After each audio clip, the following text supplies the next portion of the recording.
We don't have any sense.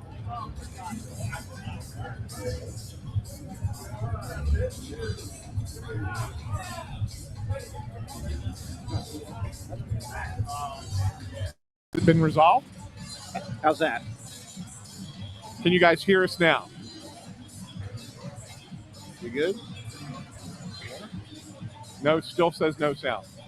Maybe I need to go back and go back in. Oh, Yeah, we got it. Okay, They got it. Okay. There we go. All right, go ahead. Let's start over, Russ. My bad. That's on hand up on me. Accountability.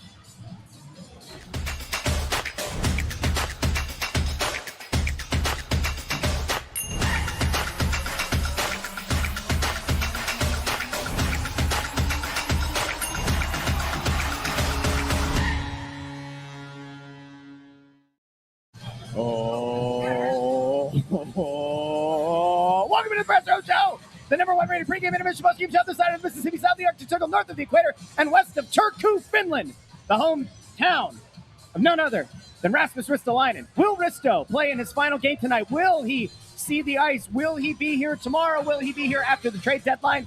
No one really seems to know.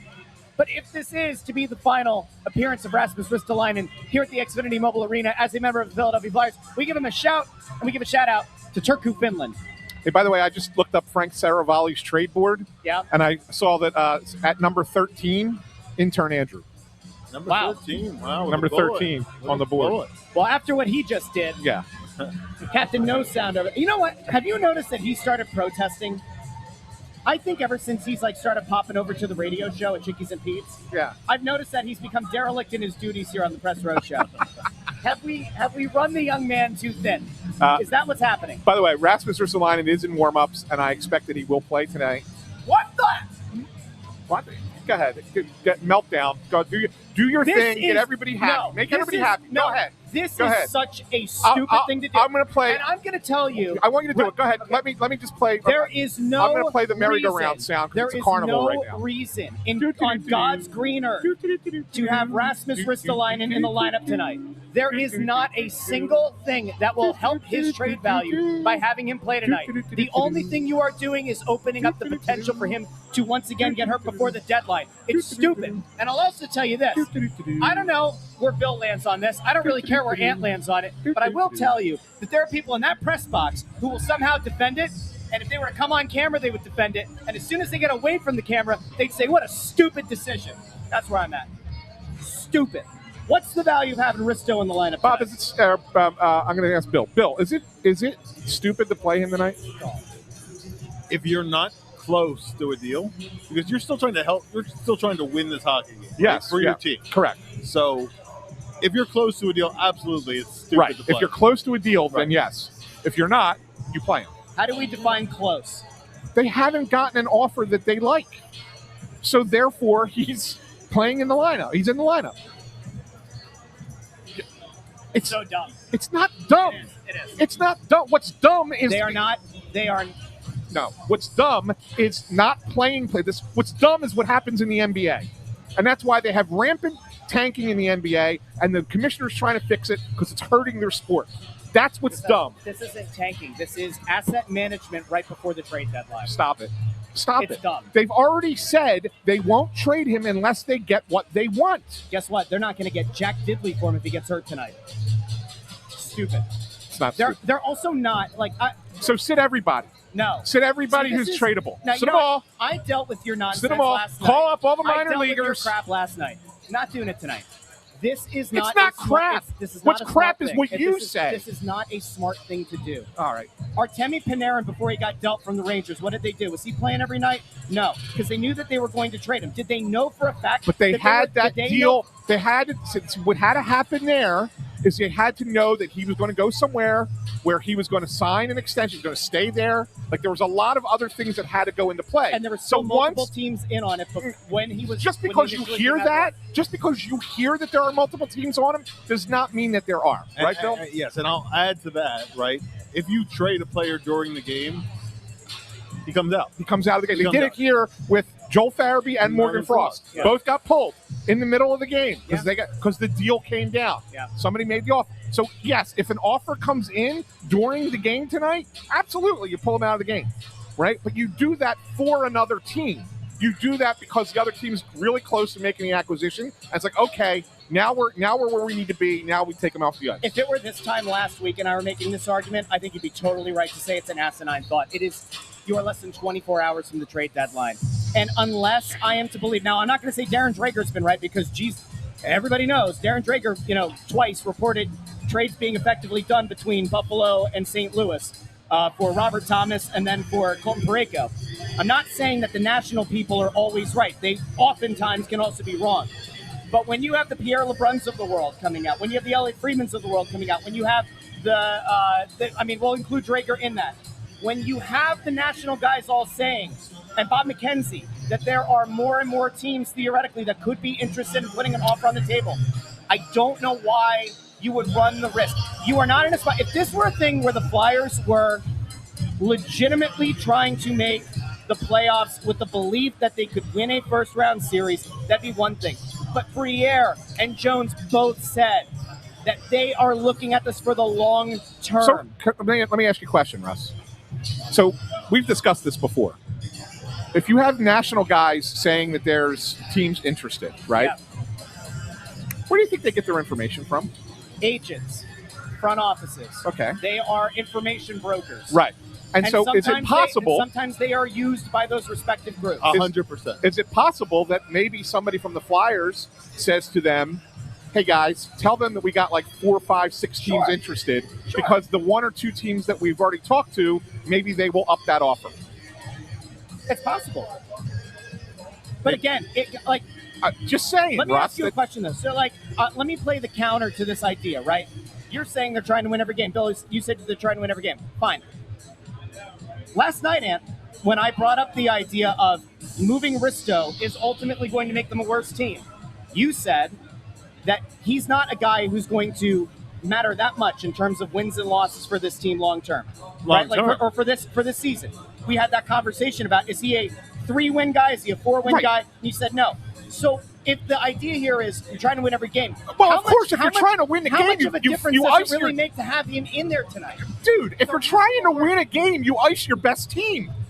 If you're trying to win a baseball game, you put your best 9 players, your best lineup together. We also said last night, if it weren't for Dan Vladar playing out of his mind, it's a bottom 3 team in the league. What the hell are we doing? Because they didn't have good goaltending. Which means that they are not inherently a very good team that would go on to the playoffs. Who is calling them a very good team? Then I'm asking, why Russ, is this one game you, so incredibly meaningful? Because they're trying to win. They're trying to win. They win tonight, they could be within 4 points. I'm not saying that they're going to get to the playoffs, nor do I think that they're going to make it. But if you are those players in the locker room... They're on the same damn hamster wheel year after year after year. Stop sitting on the fence. Make a decision. This is nuts. No, you're nuts. Because you don't know anything about this. If Risto goes out and gets hurt tonight, and they get nothing, and they had multiple teams in, and it seems as though there are teams that may be desperate because, I don't know, Colton Parayko refused to waive his There's a lot of trade teams clause. interested in Bobby Brink. You taking him out of the lineup tonight? It depends on what the value is. Why is that different? Because Brink isn't going to get you a first-round pick and an additional asset. What'd you say last night? Maybe he gets you a second and a potential prospect. I don't know. Yeah. Let's stack it up. What's more valuable, a second-round pick and a middling prospect or a first-round? What are we doing? I don't know. I don't know what I'm doing sitting here listening to this Milwaukee. because you don't talk to anyone. You don't know anything. And you're going to go, we're going to do the whole thing. No, it drives me nuts. It drives me nuts. Yeah. It drives me nuts. Yeah. Because I even said on the show last night, I think they should trade Rasmus Ristolainen. But you turn this into something completely different. You turn it into something completely different. I'm giving you a rational explanation, and you have to go off the deep end about it.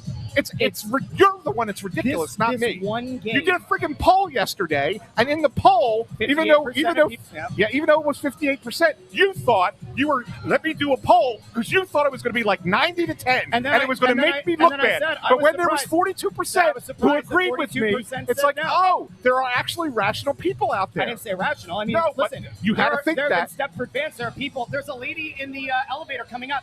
She's like, I've been a fan since the team won the Stanley Cup. Good for her. You know what? She's seen a lot more bad years than good years in the last 2 decades. When you perpetually are trying to win, do this thing every year, we're not fully tearing down, we're not fully at it.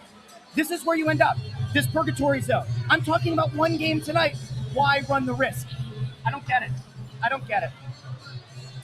Go ahead, Bill. Okay. Did Ristolainen practice the other day? No. Right. Because they thought they were progressing on some trade talks. Correct. Now, if they're in a holding pattern at this point, why hold them out of the line? Correct. You're trying to win. Is there a thought? Let me float this to you, Bill, and then to you, Ed, because I think we're okay. Right? No, we're always okay. Okay. Let's say conceptually, the Flyers said, all right, our hope is that it's going to be something like the Lawton deal. Yeah. First-round pick, which will probably be kind of late, and then a player of, like, the caliber of Grabenkin. Like, let's just say that, like, 5 days ago or whatever, when the practice happened as well, the Flyers were like, that's our price. Parayko refuses to waive the no-move clause, right? And then maybe today, if the Flyers already had a deal that they thought was kind of worked out at that value, but another team came to them today and said, hey, hold on a second, like, we want to get involved. And now the Flyers believe, all right, it's more than that late first and a Grabenkin-level player. Right. And they're hoping that by waiting until maybe closer to the deadline tomorrow, they're going to get those teams to battle against each other, right? Isn't it possible that, like, that's where this is at? They actually think, I'm not saying they're getting greedy, but maybe they think they'll be able to take it down to the last minute. Entirely possible. And you know, there is certainly risk involved. I don't think Ant would deny it either. There's risk involved, right? But, you know, I understand the risk. I'm not saying I even necessarily agree with it, but I get why he's playing.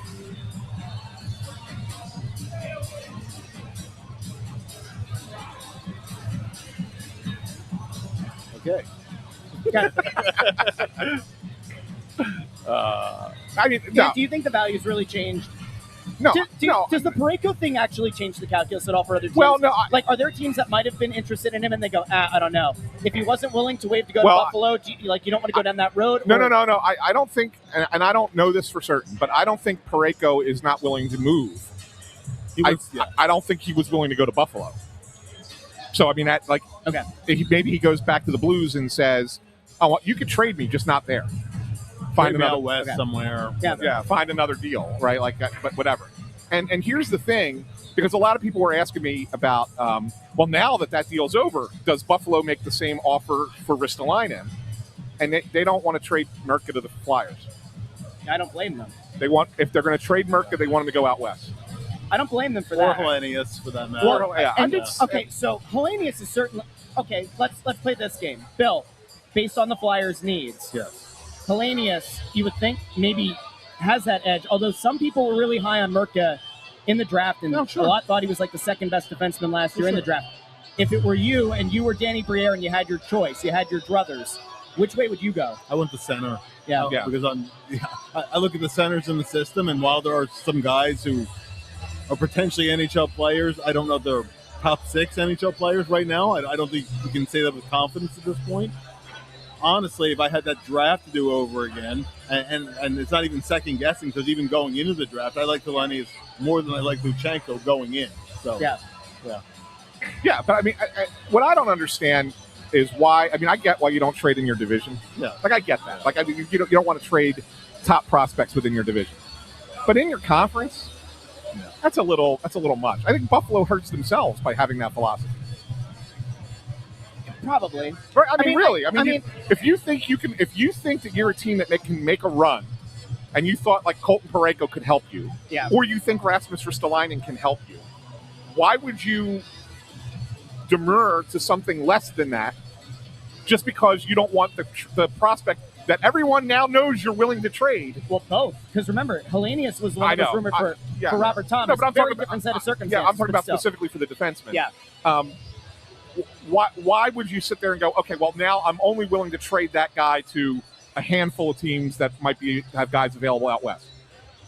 You're limiting yourself in my mind. I think that's a bad play by Jarmo Kekalainen at this point. In all honesty, like if the name hadn't come out, right? Let's imagine we didn't hear about that trade. Let's imagine it wasn't reported, and they quietly talked about it. They had a deal in place, and then Parayko says no, and then they got to reconvene. But we never heard the names. Yeah. Then you can say, all right, we're not trading Merca to the Flyers. Sure. If we want to, right? Yep. But the fact that it's out public now and everybody knows, I don't think it matters. Like, just you get the guy that you think you need to win, and if that's what it takes to trade for him, because you were willing to trade it already, it doesn't matter what team you're trading. Especially an organization that's been out of the playoffs as long as they have. Right. If you could get in, you potentially win a round or something, you have to help your team, right? I mean, I think you owe that to your players, you owe it to your fans, you owe it to, and if it costs you a prospect that you'd rather not deal, sometimes that's the price of business. Yeah. We would all agree that Parayko, like if you had to take one of those guys, you would say Parayko is still a better, more impactful player this season, probably than Risto, right? We'd all agree that he's still ultimately a higher player. If I had to choose between the two, I'd take Parayko. But So the actual package itself, the rumored package, right, was the first. It was Merca, and then there was a third piece involved, I believe, wasn't there, or was it only the two? I think it was only the two. I think it was only the two. If you were the Flyers. We had this conversation yesterday about like the value of a first round pick and all that. But like, if Merca were actually on the table and it was Merca and a second instead of Merca and a first, Bill, do you consider that move because you at least know that Merca is an NHL caliber player instead of the unknown of elite first round pick? I would still consider, because he's a very good defensive prospect. Not like the Flyers or even Washington. Great defensive prospects, all due respect, a guy like Oliver Bonk or somebody. But that, this is potentially a top pairing level guy in terms of upside. So I consider that. A middle first round pick. There's not really a huge difference between a middle first round pick and a late first round pick. A lot of times, it depends on the draft too. Yeah, there's always leveling off points, within a draft. This year, if it's from this year. I think the difference between about 15th and 25th is not that high. So to that end, would you actually be looking to try to get a first rounder next year instead of this year? Even though next year's like certainly an unknown quantity, just given like you're looking for centers. Centers don't seem to be a big thing in this draft. Defensemen seem to be. It's like a defenseman and winger heavy draft. This year's draft for sure. I mean, last year there were a ton of centers in there. Flyers just thought the winger was the best available player at that point. So you do try to draft with that best available player philosophy, but I do think that like when you look, the Flyers have a lot of needs in the system. Let's be honest, right? So so you try to meet those needs, and if you get a guy who's going to play for you, while you ideally want the center, if it is the defenseman, you take that too. So. Yeah, I want to answer we had a super chat, and just someone had asked what I've heard about Ristolainen. I've pretty much already said it. Like, there is interest, but not to the level that Briere is willing to move, and he feels he can get what Brandon Carlo got last year, what we heard Parayko would get in that deal that fell apart with Buffalo and St. Louis, and so he wants to get that, which is a first-round pick and a prospect who's close to NHL ready, or is maybe not NHL ready, but is a better prospect. Yes, and that's kind of what I heard. And when Danny says, and it's not just Danny, mind you, it's every GM, but when they say we would consider a move for somebody that can help us both now and long term, how many of those players are actually available ever? Right. So. Yeah. So I think that's pretty much it, guys. I mean, and then And as I said last night, if they don't trade him tomorrow, it's not the end of the world. He signed for another year. Yeah. He can be moved in the summer. He can be moved during the season next year. Like, there's other opportunities to trade Rasmus Ristolainen. I agree, and this is where Russ and I do agree, that his value is probably at its highest right now. Yeah, right. The only difference is that if you don't do it and you wait till the summer, if he gets through the rest of the season and plays like he's been playing, then his value stays the same, I think. Yeah, and you might be able to you have more teams interested. You might be able to get a little bit more. And of course, part of this from the Flyers' point of view, and I guess this speaks a little bit with Russ saying, eventually you're going to have to replace a guy like Ristolainen in the lineup. They're not that easy to find, but by the time you have to replace him, when the Flyers are enough of a contender, he wouldn't be here anyway. Correct. Right. Yep. Yeah, for sure. Just another Flyers fan says, chances of no trade. It's an interesting thing. Like, I keep hearing Bobby Brink's name coming up, Bill, and I've heard it. I heard Tampa, and I've heard Minnesota is interested, but who the hell knows what Bill Guerin? Bill Guerin he's all over the place. Like, I have no idea what he's doing in Minnesota sometimes. He's a wild card. Heard Colorado's name come up too. Like, I don't necessarily know if that's a fit there. I know Florida likes him, but not right now. Yeah, well, because they're not going to. They're selling this. They're selling now, right? Yeah. So, but I think if he makes it to the off season, Florida could be the team that gets involved in that. So that's where. So I'm curious there, and I want to get your take on this because we talked about this last night too. If the offer for Bobby Brink is a second round pick, and you trade him, are you selling low? Brink is always a tough guy to peg in terms of value because what's his lineup spot on a real contending team, right? And like the play. Third line winger probably on a contender, right? Yeah. So that's kind of the second round pick range, right? So that's fair value. But the way I look at it, and this is why I worry about that. Right. Because he's an established NHL player. For sure. And you're kicking the can down the road for a second round pick that you don't know what you're taking a shot, right? And most times second round picks, and Brink himself is a second round pick, that it's bottom six forward, third pair defenseman. That's the average of what a second round pick ends up. So then I guess there's a thought here. By the way, there's another super chat that we have to get to in a second. But is there a world in which you say Brink should be used as a sweetener to another deal? Could be. And that the value is significantly more. Like, all right, so like if you go back to the Buffalo thing, could Buffalo use a guy like Bobby Brink if that is what ultimately would take them, including Mertka, in a deal? Like, if that's the thing, I would say that's probably then worth making that deal, certainly more than a flyer on a second round pick. I would do that over a second round pick if that deal is there to be made. I mean, honestly, to maximize value, I think you have to be as flexible as possible. Whether that means you're taking back a salary you don't want, whether that means adding a sweetener to a deal to get what you want coming back. I think all things like that should be on the table.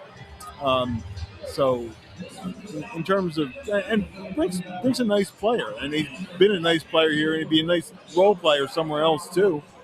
I like him a lot, but am I going to be heartbroken if Bobby Brink is moved? No. Yeah, and I just want to address one thing. Landros made it sound like I was saying that Bill Guerin's an idiot. I didn't say he's an idiot. What I said is he's a wild card. He's all over the place. Yeah. You never know what he's kind of held. I mean, he came out of nowhere with the Quinn Hughes trade. Like he's like AJ Preller in baseball at San Diego Padres. Like, the guy is just goes crazy on deals. Like, that doesn't necessarily mean it's bad, but it doesn't necessarily mean it's always great either. Sometimes it's going to hit, sometimes it's not. I want to go back to this real quick, and Bill. GJG 5087 said like them to go after a guy like Turnout. I would do that. Yeah, I don't know if you're getting them right, but yeah, for sure. I think you have to improve your centers in the system. So you can name any center who's a decent prospect, potential third line guy and up, and I have interest. Yeah, of course, because like sometimes you have to take a chance on centers. Yeah, right. Sometimes and it may not work, it may not hit.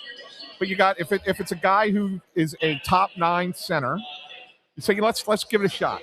sometimes, right? He's like, give it a shot. We like something there. Maybe it can develop into something more. And if it doesn't, it doesn't. But, I mean, sometimes you do have to take a shot on centers because they are, yes, they're less available. So, yeah, that's not the end of the world. We've talked about. I saw somebody saying in the comments that the Bruins are interested in Tippett. We've said a bunch of times. It seems highly unlikely he'd get moved. Before tomorrow.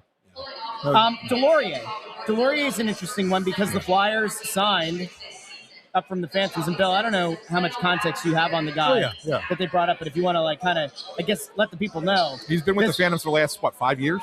Yeah. This man can protect teammates, which would make you feel like there's a redundancy with Delorier. Well, there's a couple things at play here. Okay. Yes. Wilson, he's been a good soldier in the organization. You know, he's the guy who mentors young Phantoms players when they join the team. He's not sure how much longer he's going to play. You know, he's 34 years old. He's basically the same age as Dillon. So signing him for the rest of the year is a little bit of a reward to him. If he comes up for a game or two, fantastic. He's had a couple games in the NHL, actually. It's been a bit. Yeah. It's been a bit, though. I think it's been like 6 years since he played in the NHL. He almost made the team a few years ago on a minor league because they didn't have any muscle on the team. And then, who they end up getting? I can't remember. It was, I think Tortorella's first year, but they picked up somebody at the end of the preseason. And they Mac. Mac up. And so that ruined his chance of making the team. But, I mean, get a game or two, add some muscle. If you need a guy for a game or whatever, I said it's a good guy bonus. That's really all it is. I could easily see D'Lo being moved because I don't know if D'Lo's playing beyond this or he doesn't know. He said he'd like to, but it also depends on what kind of interest out there. I mean, this is the end of his Flyers run, but you know, I got a little bit of information here. I can probably share. So Delorier, I think, went to management and asked, "Hey, if you could do me a solid, try and find me a place to play," because he thinks he can still play. He thinks he can actually still play for another year or so. That's cute. I will say this. Danny does have a little bit of it's not a long track record. He's only been doing this for 3 years, but a little bit of a track record of when guys, they have that mutual respect and conversation. Eric Johnson. Trying to send them home. Yeah, Johnson's right. Like Eric Johnson's an example. Yeah. I could see Montreal, who's a youngish team that could be looking for kind of like an on-ice protector. Right. Especially the move Jack. I hear his name coming up. Yeah, right. Like I can see Montreal as an opportunity for Delorier to go home and play for the Canadians. Yeah, and you're not. It's not really about the asset that comes back, the late round pick. It's irrelevant. It's just you're doing the guy a solid. Exactly. He's been a good soldier for you, and you're doing him a solid. So I think that will happen. There's been no. I don't know if it's Montreal, but I think it's going to be a young team that thinks they're going to be in the playoffs and would like a solid veteran to protect some guys. Montreal makes sense to me. I think Anaheim's another team that would make some sense to me. He played there before too. So. Yeah. How about a Hathaway? He's the guy that we talked about a week ago. It doesn't seem like there's been a lot of smoke around that one. The extra year in the contract, I think, kind of prevents that. Yeah, I think that's been the holdup there. I mean, look, is it possible something crops up tomorrow? Sometimes like deals are for guys like that. The GM gets a phone call at like 20 after 2. Like, I tried to get this guy. Your guy available? Yeah, maybe they work a deal out of that. But so like, nobody's looking at Garnet Hathaway and going, "Oh, I got to go get him right now." Yeah. But maybe right before the deadline, maybe, possibly. But I think Bill's right that having one more year on the contract probably makes it harder to get that guy, to get him out of here now. So, yeah. So otherwise, I mean, it really feels like in the past 24 hours since we did the show at Chickies and Pete's, it really does kind of come down to Brink and Ristolainen are still the two most likely to be moved. And I would say Delorier. Well, Delorier is like a foregone conclusion. Not that it's a major point, but I think Juleson gets moved too. Yeah. Really? Yeah, that makes sense. Noah Juleson as well. Teams are always adding depth on D. Yeah, for sure. See, now this Is that true? Is it his 800th game It tonight? is his 800th game tonight. That's why he's playing. I don't think that's the reason he's playing. I really don't. I think it's purely a coincidence. Really? He would play that 800th game no matter what, somewhere else, right? Like it's not like he wouldn't play it. He plays his 800th game as a flyer. It's not his 800th as a flyer. No, but I'm saying his 800th career game. They feel like they're making it a special thing for him. I'm trying to find a way to not light things on fire for the decision to play him. I will play the sentimental route. Let him have his 800th game here. Speaking of tonight, playing tonight, they are without Travis Konechny and Nick Seeler again tonight, which I thought was going to be an impediment the other night. Turns out it wasn't. Not in Toronto, was it? Yeah. although, man, that was a vulnerable Toronto team with no energy, with no anything going on. Yeah, and they almost lost. He almost lost. Yeah, well, Vladar played his ass off He in did. that game. He did. That was the difference. Yeah. I don't think they're getting back into this, but tonight is kind of a big game. Yeah, if you look at it from their perspective, Yeah. from the players' perspective and Rick Tockett's perspective, like it's a huge game tonight. First 4-game winning streak of the year, Right. et cetera. You know, There's a lot. Yeah. There's a lot that goes into that. Yeah. And the Utah's not been. They've been kind of. They're a low event team. Yeah, they are. So, actually, I was talking to somebody before I came over here. I said, watch a couple of Utah-Calgary games this year, and they were god-awful because neither team wanted to attack. They Right. just kept waiting for the other team to make a mistake. Yeah. So we could get some low-event hockey Yeah, tonight. for sure. So I don't think it'll be nearly as interesting as that Toronto game was the other night. That's for sure. That's for sure. Well, Bill, as always, thank you. Always And a pleasure, I understand, Bill, that in a future Press Row show, couple games away, you're going to be co-hosting. Yes, I'm excited about that. Yeah, you and intern Andrew. Andrew and me. Yeah, and then Bundy will join you guys after pregame radio because neither Russ nor I will be here on the 11th. That's correct. So it'll be Bill and intern Andrew. I've been suspended for my negative takes on the pre-trade deadline. And I'm That's being not true. and I'm being shipped to Florida. Oh, we actually do have an announcement after the game, so stick around for postgame. Yeah, that'll be good too. All right, cool. Well, Bill, thanks Make sure we again. don't forget. We really Absolutely, do appreciate guys. it. Bill, you're an absolute beaut and an oracle of knowledge. Thank you for gracing us with your presence. Anytime, we guys. are all smarter because of it. The great Bill Meltzer. Bill Meltzer. Awesome stuff. Awesome stuff. All right, Bundy's ready to come over to give us his keys, and then we'll get our picks, and we'll be on to the start of this game. So as soon as Bundy hops in here, he'll give us his keys. Here he comes. Here comes the man, the Look at myth, the this. legend. He was razzing himself about his haircut tonight. Yeah. Bundy, you want to tell people? Hang on. There we go. Do you want to tell people what you were saying about your hair before the game? Or is that Somehow like turned into like a Superman curl in the front. It's getting long again, so I've been trying to keep it short. It's just 'cause I don't like to. As I get older, do you ever feel like that, Ant? Like I don't want to deal with my hair anymore. Neither do I. That's why I want to shave it. But my wife won't let me shave my Yeah, hair. I go as short as I possibly can I know. without looking like a moron. Yeah, I wish And- I wish I and could. I think it's a better look when you have the hair. I do. I don't care. I don't care. Like I'm not worried about my look. Yeah, but your wife does. Yeah, she does, but I She's don't. allowed to have an opinion. I don't care. She's allowed to have an. You think I want to wear a mustache every day? Huh? That's all, Nancy. Yeah, she likes the mustache. That's Nancy. Otherwise, I'd grow a beard. Yeah. But she likes the mustache. And you know what? She's the rock star of our family. She wants me to have a mustache. I'll have a mustache. There you go. There you go. You got keys? Yes, I do. Let me pull them up here really quick All while right. we're doing this. And, let's do the 3 keys right now. Number 1 tonight, patience and structure. The Mammoth are a team that relies on winning low-event games. When opponents get impatient, they capitalize on their mistakes. The Flyers must take care of the puck in high-danger zones and avoid counter turnovers and go back towards their own net. Number 2, solid perimeter play. The Flyers have done a great job the last 3 wins suppressing opponent opportunities to the outside of the ice. The team has regained its defensive structure and done a good job defending in the D zone. More of that will be required against Utah tonight. And finally, trade deadline buzz. Number 3 key.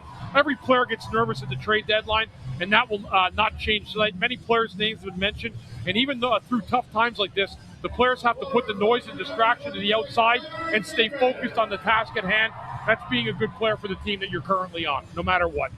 I'll start things off. I think it's going to be a low event hockey tonight. I think you're going to see two teams that are kind of tight, and there's going to be some nerves, pre-deadline jitters. I'll go with the Mammoth 2-1. That's really low. It is really low. That's really low. I think yeah. Vladar's going to have a good game. 2-1. Okay. What do you got, Andrew? I'll take the Flyers 4-3. He doesn't think it's going to be low event hockey. They do play a lot of low event hockey. I know they do. Utah does. Yes, yeah, they do. They do. What do you got there, Bundy? That's a tough one. Because Utah is playing well. They're a small favorite here tonight, minus 130. Yeah. The Mammoth is. I'm going to go with the Flyers tonight, 3-2. I just think I think the difference maker has been Vladar. He's been sensational. I'm going to ride him out. 3-2 Flyers. And I agree with you that Vladar is going to be really, really good in this game. I just don't know if how much the Flyers are going to score. I think this is a game where they miss Konechny. Sergachev is out, by the way. I know for Utah. Yeah. I think this is a game where they miss Konechny. I'm going to go 3-2 Mammoth. Okay. 3-2 We'll be back. Mammoth. First intermission, second intermission, and post game here on the Press Row Show. Do us a favor if you've done so already. Like the video, share the video, subscribe, and you can find our latest episode from Chickies and Pete's last night. That is now on the podcast feed and on YouTube. So, talk to all of you in the first intermission here on the Press Row Show.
number one rated pregame, intermission, and postgame show this side of the Mississippi, south of the Arctic Circle, north of the equator, and west of Turku, Finland, the hometown of Rasmus Ristolainen, who is playing in his 800th game tonight. We had a little debate, Bundy. We don't have to rehash all of it unless you want to weigh in. But Risto's 800th game tonight, I said it's insane that on the eve of the trade deadline that they would run the risk of playing him and potentially having an injury. And seems to think it makes sense. I don't know if you want to weigh in on it at all, but You know what? I don't think it's the Flyers' way of doing things. I don't know. It's kind of a double-edged sword for me. Like, if you don't play the guy, something else would maybe go wrong. And then, you're sitting there hoping he doesn't get injured in a game like this. So I understand the other side of it. But, yeah, I just don't think it's the way the Flyers do business. if it were your call, which way do you think you would have gone? It depends how far along I was in negotiations and talks. Yeah. So I don't know. I can't answer that question. I mean, Yeah. if it's quiet, you just don't know. And maybe things will heat up more tomorrow. Maybe he's got something on his plate. But, I think they had I guess with Juleson coming back in, there wasn't really another way to do it unless you put Yinning in and took out Risto. Yeah.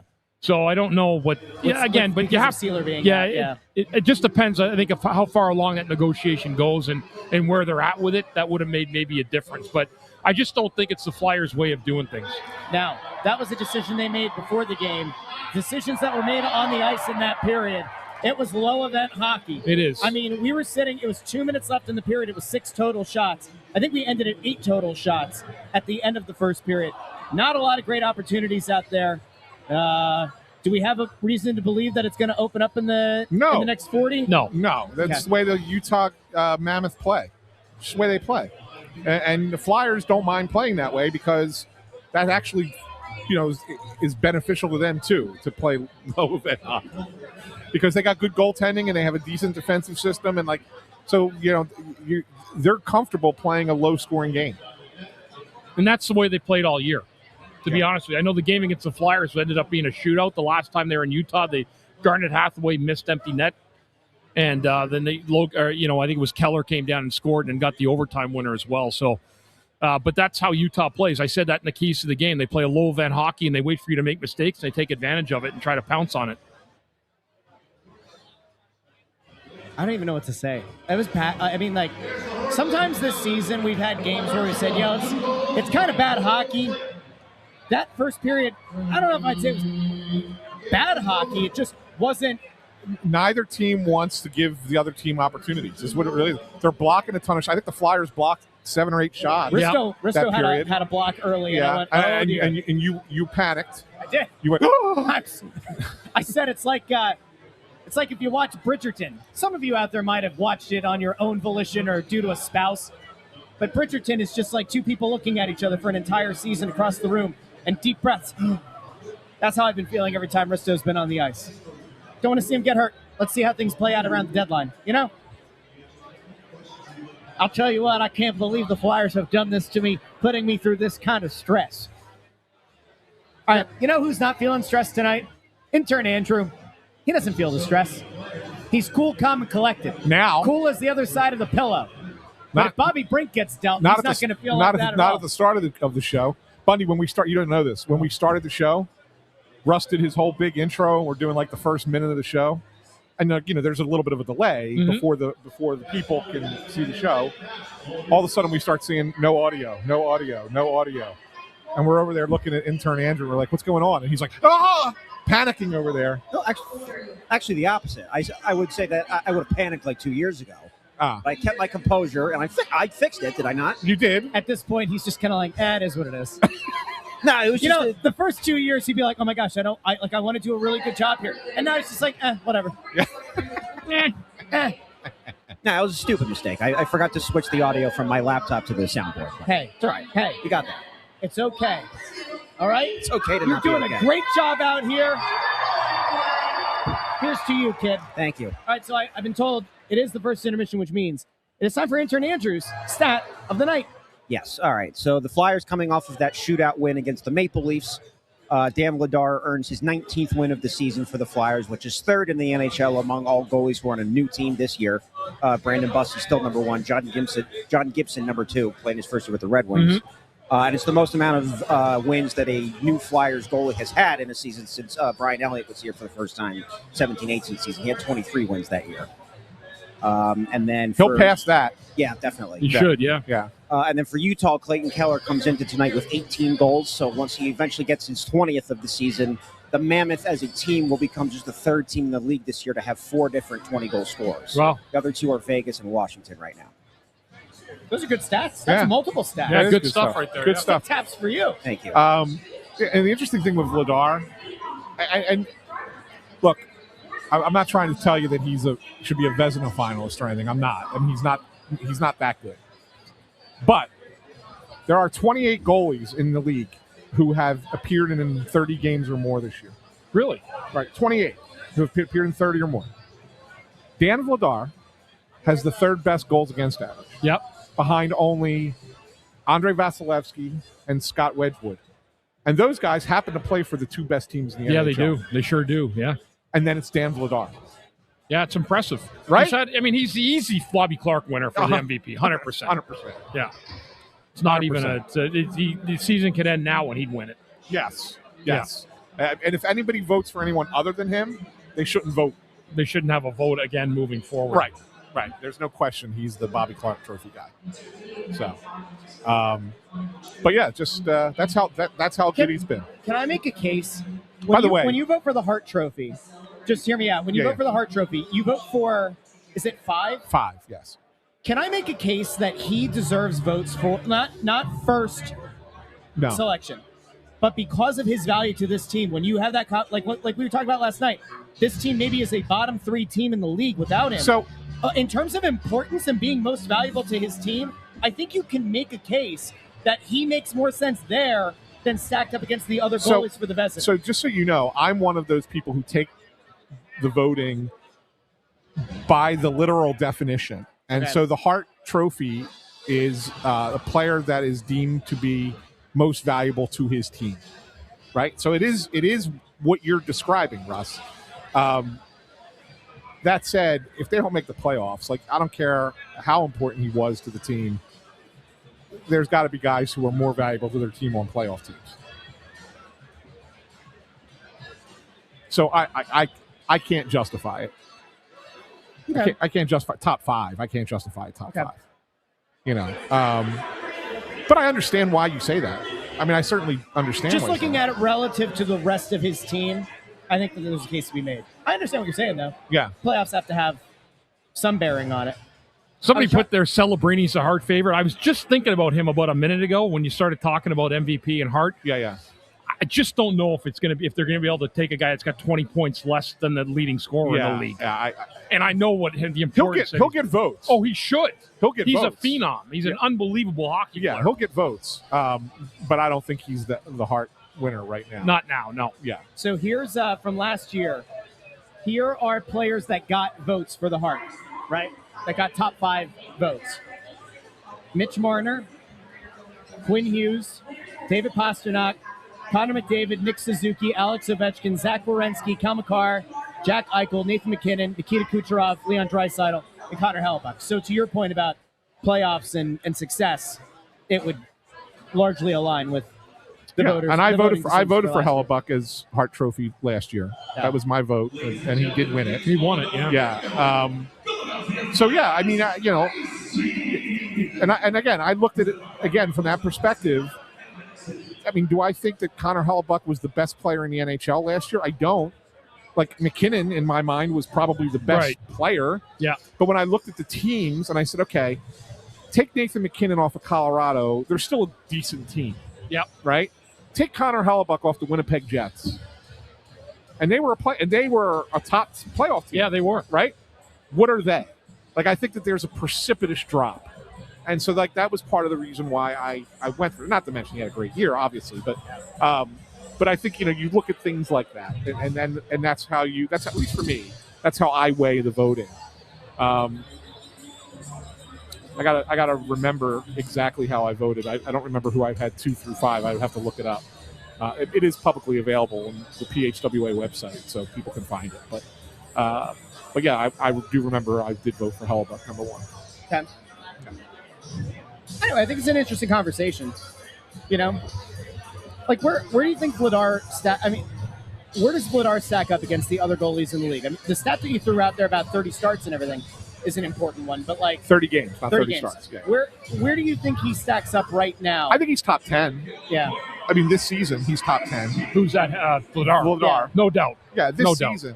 I mean, you remember we asked Bush at the carnival, like if you had to rank, where would you put Vladar? And I think he said on the carnival it's like between 12 and 14. Something like that. That's what I think what he said. I think he's been even better than that. Yeah. I mean, he might be the 12th to 14th best goalie in the NHL, but this season specifically, he's been a top 10 goalie. Okay. Yeah. So I mean, that's where I would put it. It is wild that like after all these years of them not having a guy who plays at a top 10 level, they finally find him, and it's this year. Yeah. You know? Who do you think wins the Vezina this year? Vasilevsky? He just went like 23-0-1 or something over his 24 games. I think I read. I know. I think he's got to be. I think he's the favorite right now. I'll check. Hold on. And I got your ballot, by the way. You got my ballot? Yeah. It was my top 5. All right, so you went Hellebuck 1, Draisaitl 2, McKinnon 3, Eichel 4, and Kucherov 5. There you go. Yeah. There you go. So thanks for finding that, Andrew. You're welcome. And I mean, I don't know. Tell me people can tell me in the chat if they thought I voted poorly, but I remember one year I didn't vote Connor McDavid to win the Hart Trophy, and the whole city of Edmonton like got into my DMs and screamed at me like I took away their firstborn. Like it was ridiculous. It was like, Vasilevsky right now, by the way, is the odds-on favorite. Minus 130. Then Sorokin at plus 105. Logan Thompson plus 2,500.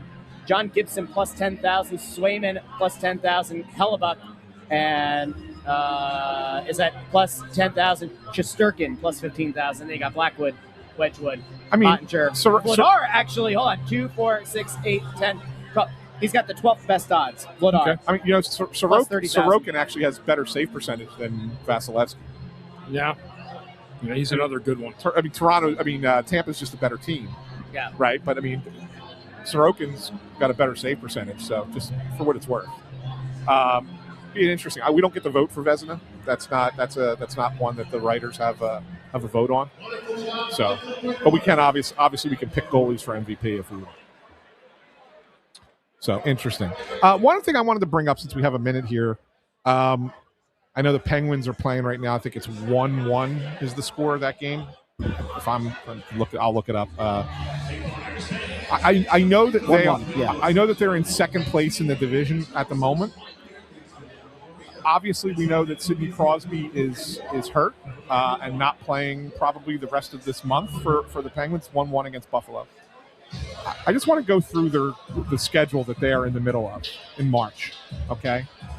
Now, they beat Vegas on Sunday, but then they lost to Boston on Tuesday. So they played Buffalo tonight.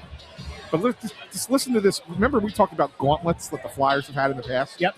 This is their month of March. Okay. Vegas, Boston. This has already happened. The first two already played. Okay. First two already played, okay?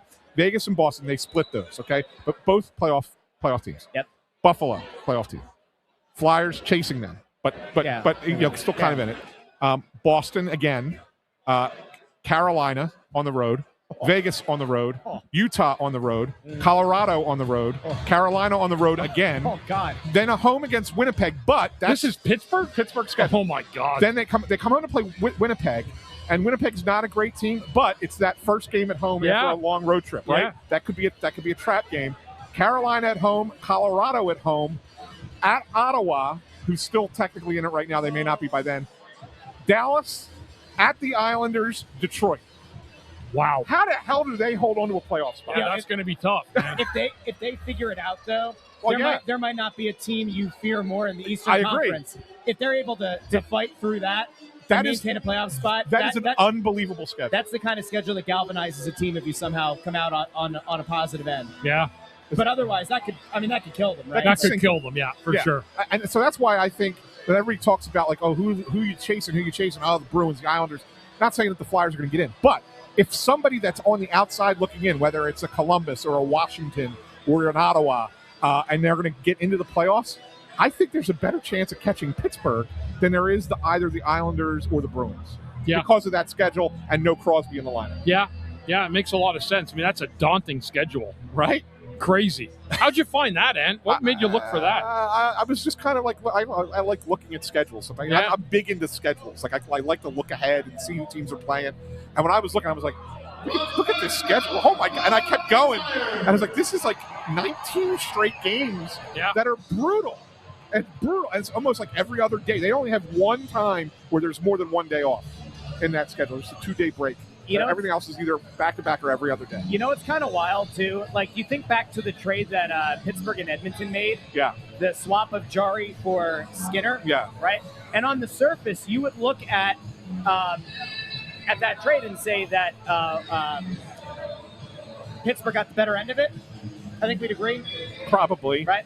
So I saw the question about, like, how's Skinner doing there, right? Yeah. So his save percentage has gone from 891 with Edmonton to 893. That's still not great. Which is negligible, right? Yeah. Goals against dropped from 2.83 to 2.62, but, like, that hasn't been much. And then you go over and you take a look at what Jari's done. And remember, Jari got pulled the other night. Like, it was embarrassing. It was after giving up 4 goals, 5 goals or whatever. Yeah. Jari went from a 909 save percentage with Pittsburgh all the way down to an 864 save percentage. Yeah, it's terrible. Yeah. With Edmonton. Yeah. Like, absolutely dropped. His goals against jumped from 2.66 with Pittsburgh to 3.85 with Edmonton. Yeah, Edmonton's in a little bit of trouble, I think. They're in a lot of trouble. Yeah, I think they're in a little bit of trouble. There's teams coming hard after them. We'll see what happens. There's no chance that Edmonton looks to make another goalie trade before tomorrow, right? Maybe. Who knows? I mean, like, seriously. Like, I mean, that's what's missing there. I mean, their defense isn't great either. Yeah, but, they don't have a good defense. Right. Yeah, but they have good offensive defensemen. They do, but not good defensive defensemen. So you need the goalie to be good, and they for 3 years, 4 years now, they can't get a goal. So it's really kind of interesting. But puck drop, guys. Yep, it's about that time. We will be back. Second intermission postgame here on the Press Row Show. Do us a favor, like the video, share the video, subscribe. Talk to all of you in the second intermission here on the Press Row Show.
Welcome to the Press Row Show, the number one rated pregame, intermission, postgame show this side of the Mississippi South, the Circle north of the equator, west of Turku, Finland, home of Rasmus Ristolainen. Mammoth, 2-0. Look,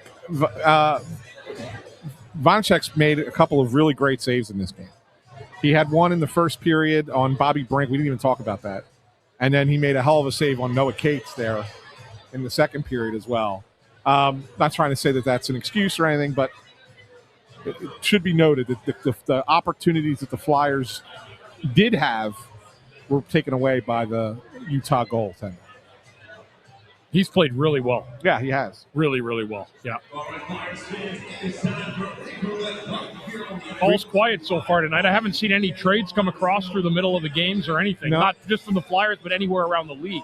Yeah, nothing.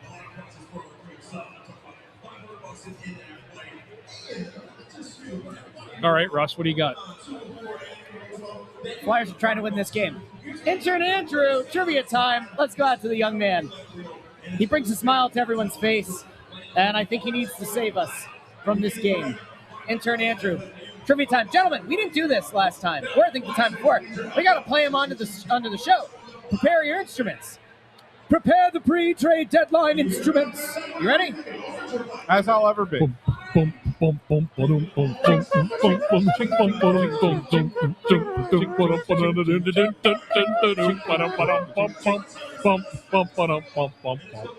All right. Nice extended bass line A little there. bonus bass there we got. Yeah. Love that. Love that. This might be. I guess this is probably the earliest that we've ever gotten in trivia. Earliest into This the, is that's the kind of game it's been. Well, it's not. No, the I hope best. you have 3 trivia questions tonight. The best was the night where you were doing the reading off the the draft picks. the draft picks. Yes, that one was worse than this. Yes. Yes. Well, we may have to do that. Yeah. All right. So I actually don't know that there's any backstory needed for this. I'll just ask you the question. Can you name the 5 players currently on the Utah Mammoth that have won a Stanley Cup? 5 players on that team. Well, Sergachev for sure. Yes. 5 players have won a cup on this team? Yeah. I lost my headset. Oh, Nate Schmidt. That's 2. Yeah. Is that you? Did I help you? Yeah, it's in and out. There Let's you see go. if I can see their Good. roster. It's hard to see. I don't want to look for the cup. I just want to see their roster. Well, Right. I mean, that's kind of cheating. Why is Well, it cheating? How's it cheating? You're looking at the roster. That's fine. That's fine. No, I mean, Ian Cole. Yes. I mean, you make fun of me last game because my trivia question was too easy, Now you know and what, now though? you're using resources. See, That's fine. I'm not going to call it out. But Alex Kerfoot. No, No? one of the people He on didn't win this with panel- Colorado? He wasn't on that Colorado team? I don't think so. I might have screwed this up. Hold on. I don't know who 3 more guys are. 2 more guys. Andrew, I swear, after looked we at had the No, he was not. No, we had no. we had no audio coming on pregame. He And left. if you He left messed the up trivia time. He left the Avalanche in 2019. Okay. They won the Stanley Cup at 22. Sergachev, Cole. Who's the other one? We said 1 more, right? And you got Schmidt. Nate Schmidt. That's 3. So there's 2 more. Ant's got the roster. They're both playing in this game. And no. Oh, I guess was Vanecek on the Capitals? That was the first one I thought we said, right? Well, no, actually, he was on the Panthers. Panthers. Yeah. Panthers, yeah. Yeah. 1 to go. Yeah. John Marino. No. No? Not Dan Marino. No, not him either. I didn't pull out the roster. I'm looking at the roster and I can't come up No, with I couldn't find 2 more. I really couldn't. We only need 1 more. We only right? need 1 more now, yeah. Yeah. What was it? It was Vanecek Nate Schmidt, Mikhail Sergachev, and Ian Cole. and 1 more.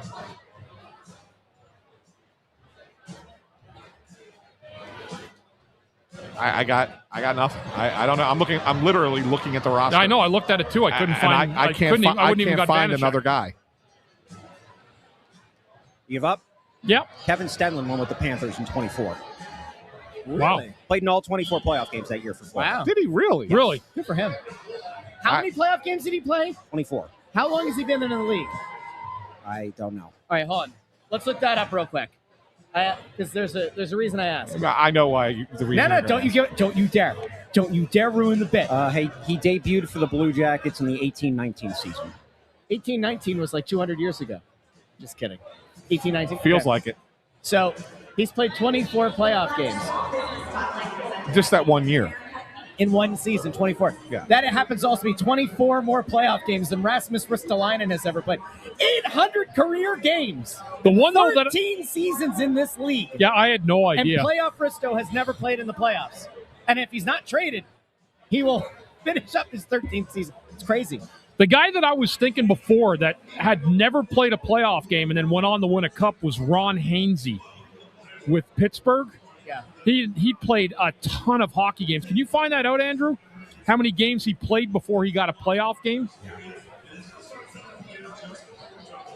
I'm looking this. I actually have his stuff here. If you went before the playoffs. So his first season playing in the playoffs was 16-17. So we would have to, let's see, 16-17. All right, so he played, good God, that is a lot of games. He played 1,130 in total. Yeah. I'm trying to see how many he played before. It'd actually be easier probably adding up the seasons from 16 or from 16 or 17-18. So that's what, 161 games, 225. So what's 225 off of 1131? It's around 900, right? Yeah, somewhere around there. 1132 minus, what did I say? 225? 1131. 1132 minus 225. Good mental math, folks. Arithmetic, it matters. 907. Okay. Yeah. So he played 907 games before he got to the playoffs. Yeah. That's pretty wild. That's crazy. Yep. I mean, so play this one out. So Flyers have about 20 games left. If Risto doesn't get dealt, and then you're talking about it again this time next year, that's about 80 games. Roughly. He'll be at 900 so games. He could, yeah, because if he finishes out a season, 20 games, and then if he's healthy, yeah, he'd get around. That's insane. Yeah, that feels legitimately crazy. Well, you also, I mean, if that happens, that would mean he would be healthy for an entire year. I thought that wasn't possible, Russ. It's not. Okay. Don't try to be glib here. You tall glass of water, you.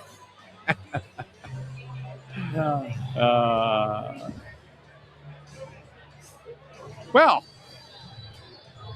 we got like 10 more minutes we got to kill here. Not a whole lot going on the ice. You know, it's a shame. I was saying to Bundy, for fans who are, still clinging to the possibility of this team making a run to the playoffs, they're getting help tonight. Yeah. Pittsburgh's getting smoked by Buffalo. And I'm betting Evgeny Malkin's going to get suspended. Unbelievable. That was holy smokes. Swinging his stick at Rasmus Dahlin's head. Good God. That's got to be 5 games. It's got to be something. Yeah, I'm going to, you know what? I have a... Didn't he do that to someone on the Flyers before, too? Oh, he's dirty. Yeah, he's a dirty player. He'd be a perfect Flyer. And like a legit baseball swing at somebody's head. Yeah, and I think... Paul Bunyan him right in the head, Dahlin tonight. And I think Boston is down 1-0 to Nashville. They are still down 1-0. Yeah. So but that one's a little bit earlier.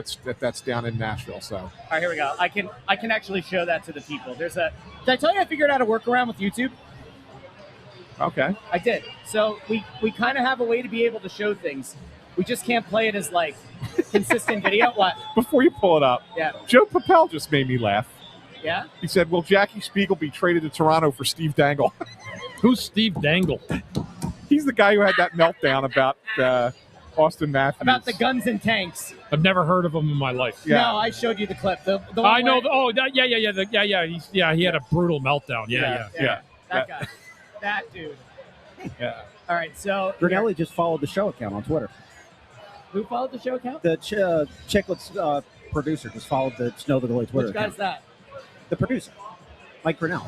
Oh, okay. I just got the notification on my phone. So, okay, here is the play in question from Malkin. Let's go here. So, Malkin and Dahlin get into it. This is brutal. All right, so here we go. Dahlin and Malkin get into it, right? You just run the tape, Russ. I can't because YouTube will take it down. But Malkin comes around, and then has an opportunity to like not do something stupid, and then bang! I mean, right up top, and then kind of pie faces him a little bit, and then it looks like he actually went to go fight Darlene after he already took a swing. Look, the gloves come off, like insane. Yeah, the funny thing is, if the beginning of where you're doing the frame by frame this is kind of like watching the Kennedy assassination, right? it's the Zapruder film. Yeah, this is our only way to do it. Yeah, so. But it looks like he wants to swing, stops himself, and then does it anyway, right? Like it's Does Colleen take his left glove off there? No. Is that an optical illusion? Yeah, I think it is. Okay. So and then bang. Yeah. Yeah. Not ideal. That was rough. Yeah, it's got to be 5 games. At right? least. It's got to be. And, we were talking in the first intermission about just how tough of a road Pittsburgh has to try to make the playoffs, like the Murderers Row march they have. If Malkin is out, like that's effectively done, with Crosby also being out. Yeah, I mean, you have no chance at that point. Well, I'll tell you one thing. It'll be a must-win for Pittsburgh against the Flyers Saturday at 5:30. Because there's not a lot of breaks in their schedule. How about that weird start time on Saturday? 5:30? Weird, huh? Is it part of a Is it national? Is it like part of a doubleheader, tripleheader? Dude, they're up against the Sixers. The Sixers play at 6 o'clock. Oh, yeah, it's crazy. Here. I mean, they're in Pittsburgh. Yeah, but yeah, just weird. It's a weird start time. But hey, it is what it is. You know what? This came to me. Do you remember how last game there was a guy who complained that we didn't do enough hockey talk on the show? Do you remember that? Yeah, well, last show? And what was last show? Do you know what I realized, though? The one thing that I think the people who follow this show a lot, right, they're in the comments consistently, they know that you come here for some irreverence and a little bit of hilarity mixed in with your hockey talk. The difference between us and, the radio and TV is that they talk for 2 minutes and then they go to a 3-minute commercial break. Come back for a minute and a half and you're gone for 4. We do 20 straight minutes, baby. 20 minutes. I mean, we got to figure it out sometimes, like on a night like tonight when there's nothing in the game to talk about. Do you want me to take us down a rabbit hole? I can get us on. We got to talk about the dude who came over here right before the end of the period. Oh, my God. We get the craziest people up here, right? Yeah. It's just next level, and I don't know why they are attracted to this show, right? The guy comes over. We attract the crazies. He's standing, and Bundy, I don't know if you saw this, but he was standing maybe 3 feet to Andrew's right. Okay, two Yingling lagers in one hand, and 2 tubular meats in the other, and 2 hot dogs in the other hand. And he's trying to get Andrew or Russ's attention, and you can see him going, "Excuse me." And Andrew, I don't think heard him. And Russ looks up, but Russ doesn't really say anything. And then I looked at him and I go, "Yeah," and he goes, "Never mind," and he walked away. They had a meltdown. He's like, "Never mind," and he just walked away. It's just crazy. And there's a guy. So there's a private party up here tonight. Yeah, it's a big one. It's a huge one. It's massive. One of my former students is over there. It's hundreds of people, and so because of that, you have to have this wristband on. And so they have a guy who works here in the building who's putting the wristbands and checking the wristbands. And he was standing right there when it happened, and he lost it too. We made eye contact, and we were cracking up. He couldn't believe that guy he stood there for 15 seconds waiting for one of you two to respond. And then finally I responded, and he said, "Never mind." Yeah, I don't blame him. We should tell people what happened post-game the other night. So we were having the conversation about the wall of fame of fans who have gotten into it with us up here. Yeah. And so that's right. The other night, and Bundy, I think you were gone at this point. These Delco guys were here after the game, and we saw the one guy, and it was he looked familiar, and I wasn't sure why right away. And the one of his buddies goes, "This is the guy that you were yelling at last year. Do you remember the dude who was wasted at the end of the game?" Oh yeah, he was standing right here. He's like, "You can't lose games. They still got a chance." And they're 18 points out of the playoffs. They still got a chance. Well, he was here the other night, and we made him a promise. All right. Our promise to that guy was if the Flyers somehow make the playoffs this year, we're going to let him on the show for game 1 of the first round series. Yes.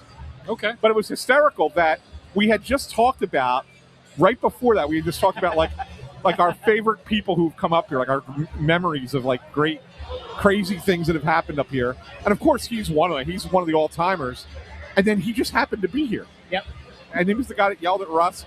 And Andrew got up. I think Andrew was turning the camera to get him on camera, right? I said to Andrew, I said, go man the camera. And we were going back and forth. It's on the YouTube channel. Yeah. It's like a dedicated segment from last year. It was a dedicated segment. Mike Butts is asking, was he sober? Certainly wasn't last year. He was certainly sober enough to have a coherent He was more sober this time around. But he did. He was standing there with one of those, 24-ounce Miller Lite cans in his hand. So, like, he was feeling it a little bit, maybe just not as much as it was a year ago. What was our wall of fame? He's on there. The Russian lady saying, I want 8 slices of cake. Yes, she's Bundy's birthday on there. cake. The Navy guy who re-enlisted this season. Yes. He's easily on there. 100%. The lady who fell over the stanchion and almost killed Mike. Almost killed Mike the organist. Yeah. She's on there. God. Yeah, she won the Drunk of the Year award last year. Yeah. She was absolutely annihilated. That was 4. Did we have a 5th person? Yeah, Linda Joseph got it right there. Somebody knocked over the light, remember? Yes. She almost knocked out Mike the organist down there. Yeah. Absolutely. Yeah. Oh, the guy that I had the time I had to dive in front of you. And That's what I was talking about. Yeah. That person might be on the wall of fame. Greg Mack says the guy who showed up with the Bundy Butte shirt was a classic too. That's him nominating himself. Was that him? Yeah, Greg. Oh, it was Greg? Yeah, it was him. I mean, there have been a few. Okay. Yeah. There was a lady 2 years ago shouting at us, wanting us to asking if we knew where Recchi was. Oh, how about the lady who wanted Mike to play Happy Birthday? Oh yeah. How about the guy? Was it this year or last year? Was the guy? Hey, organ guy. That was it was beginning of the season. Yeah. Hey, organ guy, play us a song. Yeah. He kept doing it, and then finally I was like, "Yo, buddy, like, what do we do?" And he's like, "It's so quiet in here. Come on, organ guy." Yeah. There's that guy. Like, while they were playing. Yes. Yeah. While they were playing. Yeah. And then the girl who wanted him to play Happy Birthday. Yeah. And she was mad too. She was very mad. She was mad that Mike would not play Happy Birthday in the middle of the game. Flyers going on the Pico power play. Amadeo said he's just going to run up here and just yell at us. Well, we'll be back post game. We'll recap this game and we'll see. Hopefully, there's something to recap. This could be one of those ones where Bundy looks at you and goes, "Russ, 5 minutes." All right, puck drop, guys. All right, guys, we'll see you post game. Like the video, share the video, subscribe. Talk to you soon.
Oh, my gosh.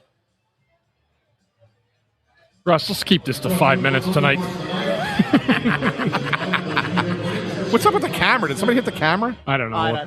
So I'm like, half of me's in the screen. This has been quite the night for us here, you know? Yeah, it has been. We even got a follow-up to the crazy guy who walked away, came back. We got to talk about that. That was pretty funny. Hold on really quick. Welcome into the Press Row Show, the #1 rated pregame, intermission, and postgame show.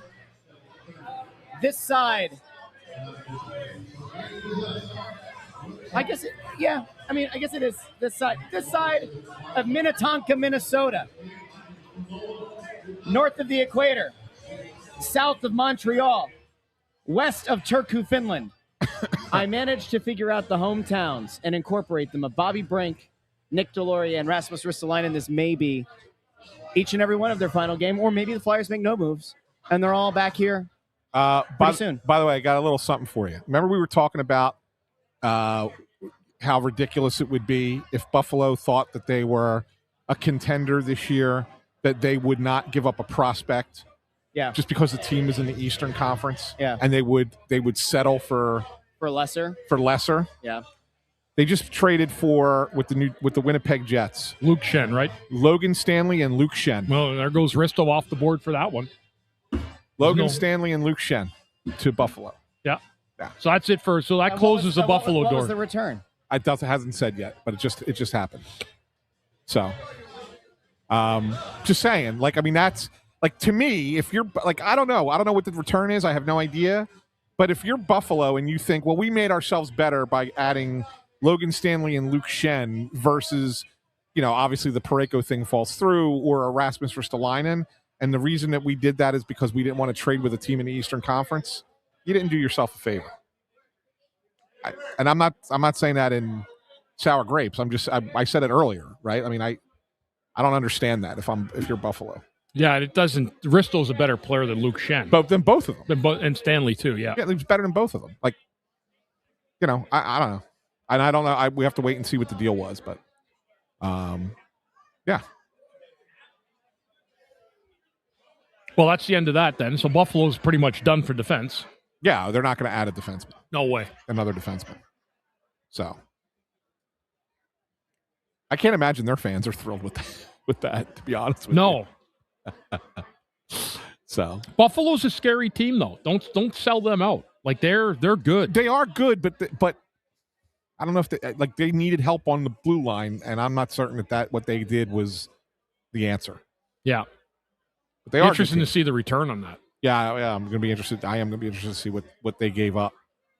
What did the Jets get for those two guys? I mean, you get two defensemen, maybe it is, whatever. But so anyway.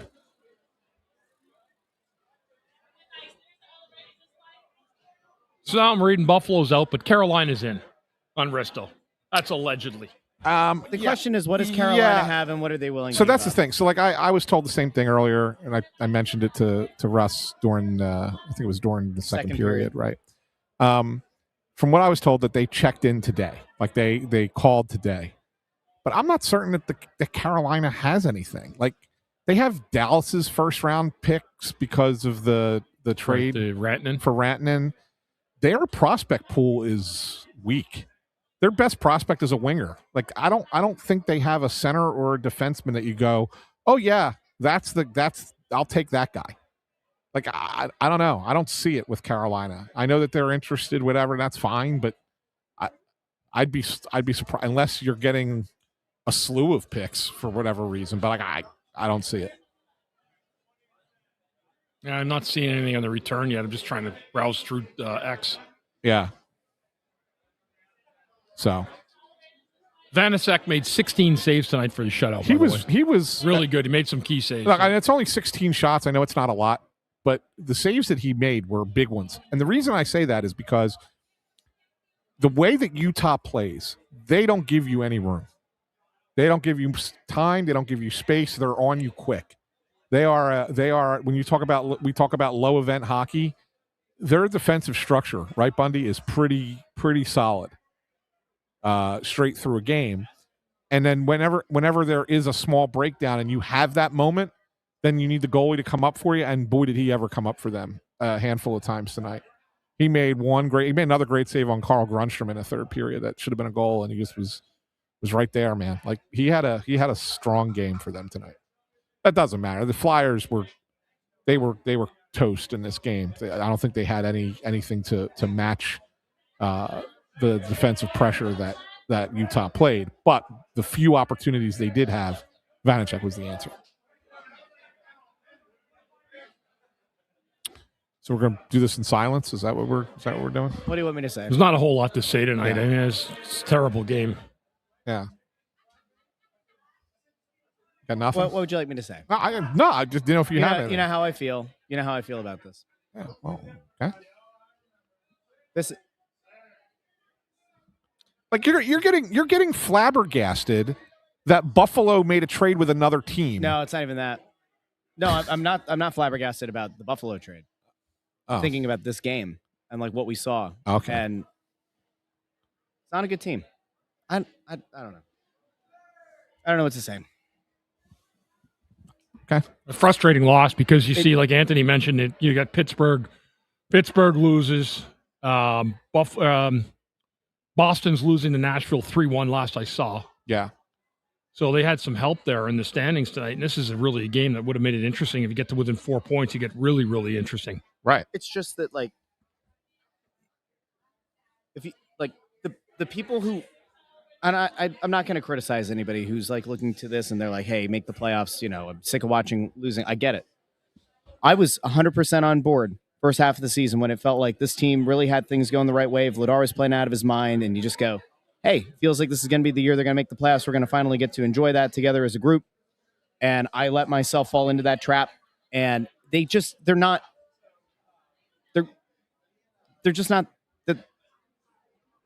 a good team. I don't know. There's so many gaps on this team. There's so many missing high-end players on this team. And this isn't like a sour grapes thing because they got shut out by Utah. It's just that like they've had so many of these games this year where you're left wanting for so much more. And the disparity, we talk about how wide open the Eastern Conference is other than, two teams at the very top. And like, I would make the case that even though they're kind of in that weird purgatory zone, and even if you want to go like 5 teams deep into the lottery and then like 4 or 5 teams outside of the lottery, like in the playoff thing, I don't think this Flyers team is really that close talent wise. Like, even if you wanted to look at, we could do this another day, but like if you take a look at some of the other teams that they're in that middle area with, like this team doesn't have the kind of high end dudes who are like even in the system to feel good about. Martone is the one. Like, we will say Martone scored his 22nd goal tonight for Michigan State. Scored 2 goals tonight. Did he? Yeah. Okay. I saw he was up to 22. And like that is a guy that you have hope for. But like these kind of games, you come into it and like in your playoff mindset, they're trying to make the playoffs, all that. They put this effort out. This was putrid hockey. And if you're somebody who looks at it and says like, hey, they're not good enough, like, what are we doing? This is like one of those games that I think pisses off both groups of people, to be honest, in a way. I don't know. I don't know what else to say. It's so frustrating. If there was hope at one point this season, and it just feels like that's been extinguished. Now, does that change anything going into tomorrow? I don't think it does. I don't think a win tonight would have changed anything. No. I don't think this loss really changes much. No. The only thing, if they would have won and then you get within 4 points, you may be second guess yourself a little bit. Yeah, it makes it interesting to get right. to 4 points. I mean, you may be second guess yourself a little bit. But I would tell you right now, even had they come out tonight and played a great game and won this game, and then everything else fell their way and they're within 4 points, I'd still sit here at the end of the game and say, I don't think they're getting in. That they don't get in. I don't think they get in. Right? Like I would still say that. They have 21 games remaining. Yeah. Only 10 of them are at home. Yeah. Which isn't to say that there's like a huge thing in that, but like more than there's 10 games left at home. Yeah. They don't have the murderer's row that Pittsburgh does in March. No. But still, like 10 out of 21 are going to be at home. I don't know. Yeah. I did take note, not that it was of anything of substance, but Nick Delorier was basically the last guy. I mean, Zegras was still on the bench too. He was pretty upset, but Nick Delorier kind of stood at the end of the bench and looked around the rink, and you could see that like he knew that this was his last game here. Do you think that there's disappointment, like for a guy like Zegras? Do you think there's disappointment in that locker room that like they look around, everybody's aware of who's in the rumor mill? Like those guys go in the locker room, they know that Risto's name's out there, Brink's name is out there, Delorier's name is out there, and Delorier, you mentioned this during one of the intermissions, very likely went to the front office and said, "Hey, if there's a chance to send me somewhere, like open to it." Yeah. Do you think that the guys are disappointed with themselves that they didn't give they didn't have a better game, a more complete game, in what could be a final game for some of the guys? I'm sure they feel that way, but I want to kind of throw it to Bundy because I think he's probably been in locker rooms like this before. You have that belief in a room where you sit there and go, "Hey, even though we're struggling, we know we still believe. When it finally gets to a point where it's starting to settle in, like, damn, we might not get there, right? Like what's the weight of that? Like, I don't know. I've never been there. Okay, that's true. I mean, seriously, I've been to playoffs every year in my career. Yeah, Luckily, but I mean, good teams, but I've honest to God, I've never in my life had to ponder that question. Well, now I've gone through streaks in a year where the team wasn't playing well. Yeah, and then you want to try to rally together. Like you feel like every single game you play, is a fresh start and a new slate to try to go off on another run. Right. No. But I guess maybe for you then, it would be, losing a playoff series when you kind of thought, oh yeah, that's happened. Where you kind of thought we should have won. Absolutely. This. Florida Panthers in 1996. Yeah, we had a 2-1 lead in this series. I don't know how, but they ended up winning 3 straight games against us. Van Beesbrook played well. Yeah, he did. For them. Yeah, but that was a crazy loss to lose to that team. And they went to the finals that year, and they didn't have a whole lot. Yeah, I know. I was all behind the goalie. Yeah. Right? Yeah. That was the rat year. Right. That was the year of the rat. Year of the rat. That was that year. Yeah. Right. Yeah. No. Yeah. So I mean, I got to think that there might be a game like tonight. Might be one of those games where it settles in. It starts to settle into your head. Like, all right, maybe we aren't going to do it. Maybe we aren't going to pull this off. I mean, I think it would have been a little bit more of a guarantee of that had Pittsburgh and Boston won tonight. And Boston still can. That game's still going on, but they were down. But like maybe for the players, there is still like one more hope that like, all right, well, we lost, but so did everybody else. It was a missed opportunity, but we're still kind of. But you can't. I mean, I'm telling you, you're not getting in. I mean, just not going to make it up. You're not going to jump 4 teams. It's just not going to happen. No. Too much. Rangers gave Toronto a beating tonight. That's part of my pregame frustration playing Risto. And you're like, well, they're trying to win every game, and like, yeah, they are, but like, it doesn't matter. I mean, it's great, but you don't sit someone unless you know that you're close to a deal. What I'll be interested in is seeing some of the other guys that got yanked from the lineup elsewhere. Like, that you said it's not the same situation with Trocheck, right? But like, he was held out. Did I see Braden Shen was held out of the lineup as well? Braden Shen? I didn't see that. Somebody said Braden Shen was held out of the lineup. I thought Luke Shen was held out. Yeah, maybe that's the one. But how bad are things for Toronto if the Rangers held 3 guys out of the lineup and then still smoked the Toronto's just washed. They're cooked. Is Chief in trouble there, you think? Yeah.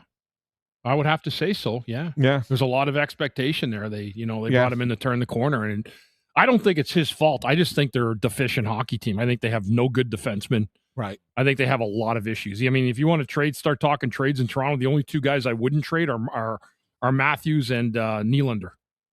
Everybody else would be open game for me. Yeah. There was a rumor earlier today about Nylander being on the move, but we'll see. I guess and by the way, Ant, you were right. Martone has 2 goals tonight. Yeah. So 23 on the season for Michigan. I mean, listen, that to me, if you're looking for something to close out the year positively, because like this is probably going to go the way we expect it to, depending on how Michigan State's season goes, if you get a look at Martone to kind of close it out, like that'll be something worth watching. Yeah, it might only be 2 games. Yeah, but I think you're going to get an opportunity. I feel like you almost need to have something to go back to the fan base with between now and the end of the season. 21 games left. It ain't happening. Pending divine intervention this year. You need to give the fans something. Hopefully, maybe it's Martone. I know that I have an idea what your answer is going to be, but if tomorrow happens and the only real move is Delorier gets traded, what do you expect? You know how the people that I tend to communicate with are going to react. Yeah, of course. But for the everyday fan and for those who are kind of like, hey, like that guy who was here the other night, who are like, oh, there's still always a chance. How do you think those people will react if they don't make a move other than Delorier at the deadline, and then they also kind of like limp to the finish line? Well, look, the word fan is short for fanatic, right? So if you're fanatical about something, it doesn't always mean that you are looking at it with perspective. And I say this every year, and I'll say it again, and I'll say it into the future. Like the trade deadline, yeah, there are opportunities, and if you can get what you want to get, you get it. But a lot of times this is a setup for June. A lot of conversations are had about players that deals don't happen until June. Anthony, tell people why the difference between an in-season trade and a summer trade. Yeah, I mean, so there's multiple things, right? Like, so you got to think about in an in-season trade, like there are cap ramifications, and like can you retain salary, and do you want to retain a certain salary? Like, and I know the Flyers are willing to retain on Ristolainen, for example, but they may not be willing to retain on somebody else. I'm just saying that, whatever. So there's all those considerations, and the pool of teams that you're potentially trading with is much smaller because it's really only the teams that look at themselves as true cup contenders that are really looking to add the biggest pieces. I mean, other teams, they add as well, but not to the level of the teams that think that they have a shot to win. In the summer, you're allowed to go over the cap. You have 32 teams that 31 teams that want to they could possibly work out a deal with. There's a lot more at that time of year because you're like got the draft coming and you got free agency, and there's a lot of moving parts for every team. And so it gets goofy, right? It gets creative. Like there's a lot of stuff that can happen in the off season. So June is really the time. Are there teams that do well at the trade deadline? Sure. Are there teams that don't do well at the trade deadline? Yes. But it's not the be all end all. If you screw up the summer, that's bad. If you don't have a great trade deadline, it's really not the end of the world. I think that the thing that's going to be hard though, like there have been trade deadlines where not a lot has happened league wide, right? There's been a lot of activity, especially the last few days. There has been, and Chuck Fletcher once said, trades are hard, right? And it takes, he was on the phones. Remember, he was working the phones, and they had their app, right? All that lovely stuff. I don't know what's Chuck up to these days. Anyway, it's one thing when you don't see a lot of action at the deadline. There's been a lot. I mean, if I feel like this year has been, more than last year. No, I think they're all about the same. Like if you go back and look at the number of trades that are made, like the week of the deadline, they're similar year to year. I mean, you might have a couple more one year or a couple less another, but for the most part, the trade totals are pretty similar from one year to the next. I'll do an analysis. I'm actually kind of interested in it. Yeah, please. It feels like this year was. Please what it was? Because last year it was all about Rantanen, right?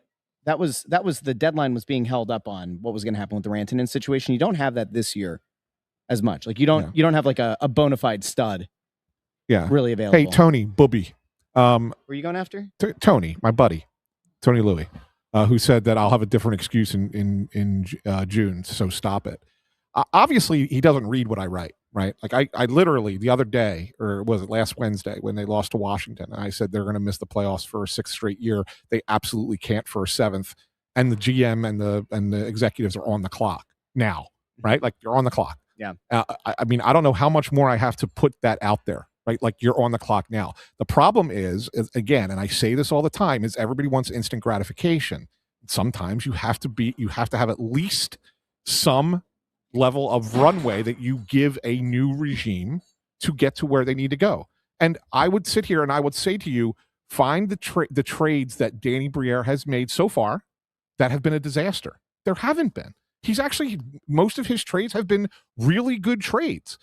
He has to do more.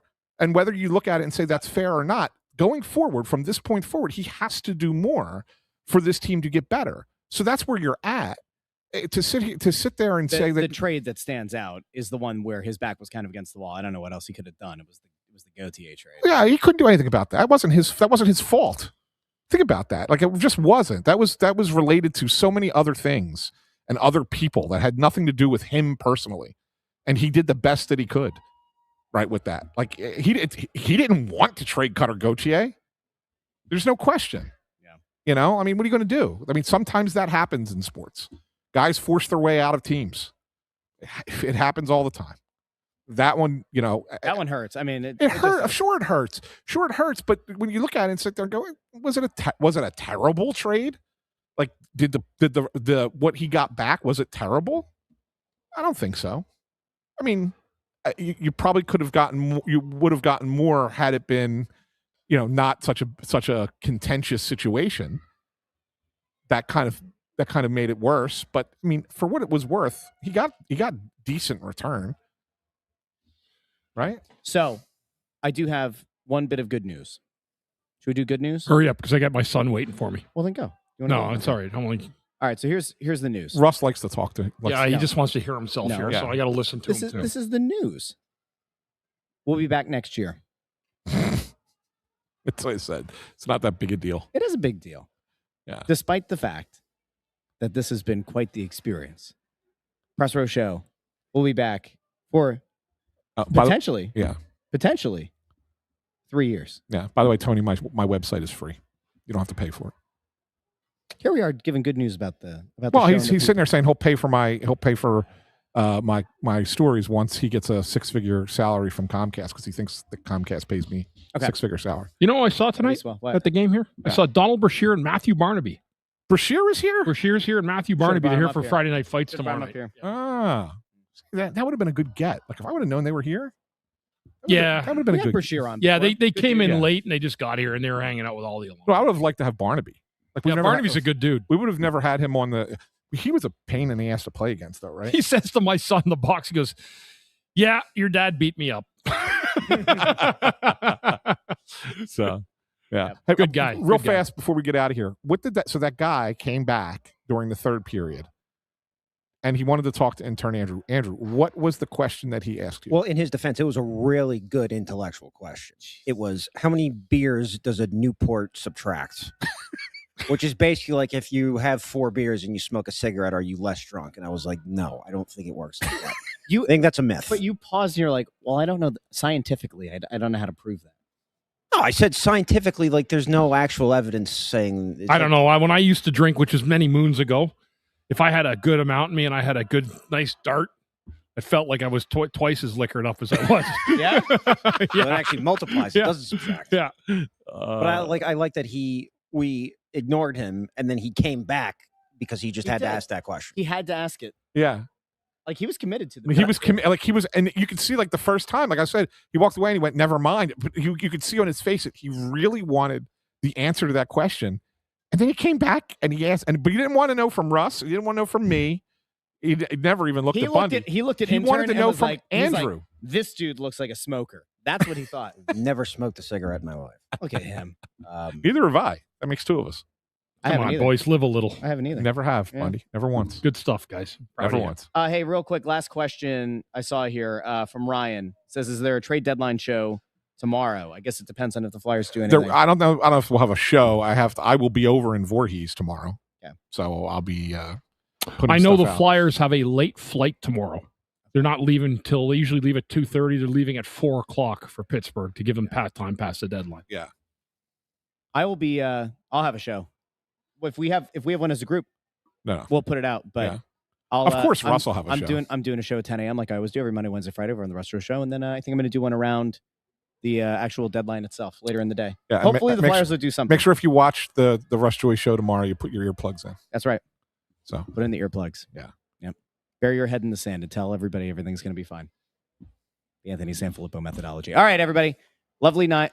Lovely time down here. We'll talk to y'all. When's the next time we're here? Monday night. Monday night. And then next against Thursday, the Rangers. And then next Wednesday night, it's going to be a little bit of a different show. Bill Meltzer, right? Yeah. And then Bill's filling in for us since we're not. Oh, here. okay. So Okay, you, good. Bill, and intern. For Press Row unless show. I have pregame, so you'll have them for the Well, pregame. yeah. And then next Thursday, we are at Chickies and Pete's in Bordentown, right? Bordentown, Bordentown but without me. on Thursday. Although I can zoom in from Clearwater. So, yeah, a lot of stuff going on. We'll see if the Flyers do anything at the deadline. Keep it posted to Snow the Goalie. Big thank you to everybody who tuned in. Like the video, share the video, subscribe. You can listen to the podcast feed, Apple Podcasts, Spotify, Pandora, Amazon Music, wherever you get your podcasts. Talk to all of you very soon here on the Press Row Show. Have a good night.